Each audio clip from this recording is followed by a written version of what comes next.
So you have taken an interest in our crafting and cultivation rules, and have started gathering iron ore to make weapons and armor. As your party's blacksmith, it falls to you to forge the gear you and your fellow adventurers will need to overcome the dangers you will face. How do you forge weapons and armor? It's actually pretty simple, especially for experienced players. First, you'll need access to our crafting tables. You can view these tables in this video or on our website. Second, your character will need access to the proper materials, such as iron and leather, and you will require these materials in sufficient quantities. How much of a given material will you need? The crafting tables will tell you. For example, let's say we're making an old-fashioned iron breastplate from the armor smithing table. To make a breastplate, we'll need 6 iron and 2 leather. If you want, you can harvest these materials yourself using cultivation checks. If you have a lot of money and not a lot of time, you may wish to buy them from a merchant instead.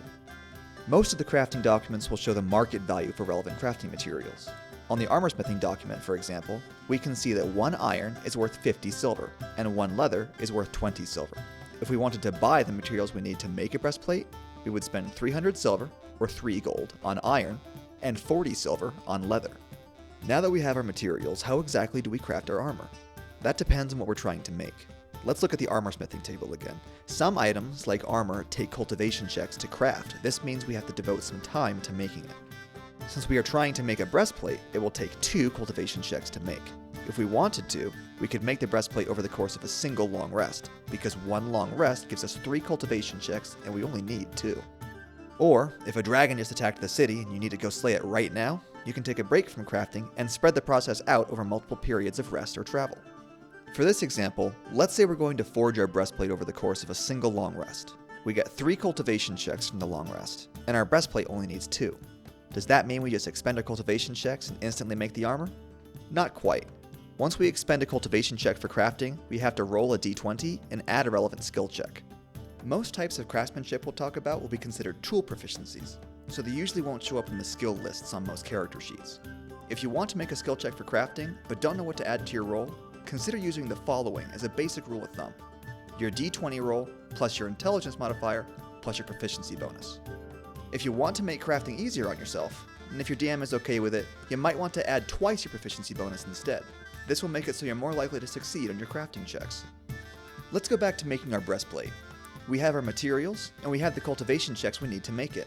We're going to expend our first cultivation check, and then we're going to roll a d20 and add our skill check modifier. What's the DC of this crafting skill check? The crafting table will tell you. For the breastplate we're making, the DC is 14. Let's say we're a 4th level character who's proficient with armor smithing tools. Our proficiency bonus is +2, and our intelligence modifier is also +2, so we're going to add +4 to our roll. We roll a 12 on our d20, and our skill check modifier is +4, so we rolled a total of 16. Since the DC is 14, we succeed.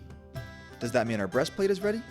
Almost. Since it takes 2 cultivation checks to make the breastplate, we need to try that one more time. We're going to expend another cultivation check and then make another skill check. Uh-oh.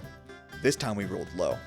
We only rolled a 4, and we add our skill check modifier of +4 for a total of 8. This time we didn't succeed. Does that mean we just ruined our breastplate? Only if your DM is really mean. Failed skill checks don't reset or regress crafting progress. They just don't advance it. We still have that first check we succeeded on, and now we only need to succeed in 1 more to make our breastplate. Since we have 3 cultivation checks from our long rest, we're going to expend our last check and try to finish crafting. We rolled a natural 10 on the d20 and add our +4 bonus for a total of 14. 14 is the DC, so we succeed. Now that we have our breastplate, we can go fight that pesky dragon. What would have happened if we failed that roll instead? Nothing major. You just have to get more cultivation checks to finish crafting your armor. Now that we have our breastplate, we can wear it proudly into battle and shrug off our foes' attacks. Or, if you're a greedy, disgusting merchant who is always trying to scam the DM with some convoluted ploy or bargain, we can try to sell the armor for some free gold. How much money can we make for this breastplate? Our crafting documents will have market values for all the items you can make. The breastplate has a market value of 20 gold. Don't be fooled, however, by what this means. Market value is what most merchants will sell an item for, meaning that merchants tend to buy items for less than their market value, often half as much. Since the market value of the breastplate is 20 gold, we can expect a merchant to offer us 10 gold for it. If we're playing a persuasive character, we might be able to haggle and get more for it, but that's up to your DM. With crafting tables like armor smithing, weaponsmithing, leatherworking, and bow making, you can gather your own resources and make your own gear. If you keep leveling up, you may even be able to craft new and improved gear that lets you customize your own unique playstyle. If that sounds like something you're interested in, be sure to check out our video on crafting rare items. A lot of this information can also be found on our website. Thanks for tuning in. We'll see you next time on Dungeon Creep.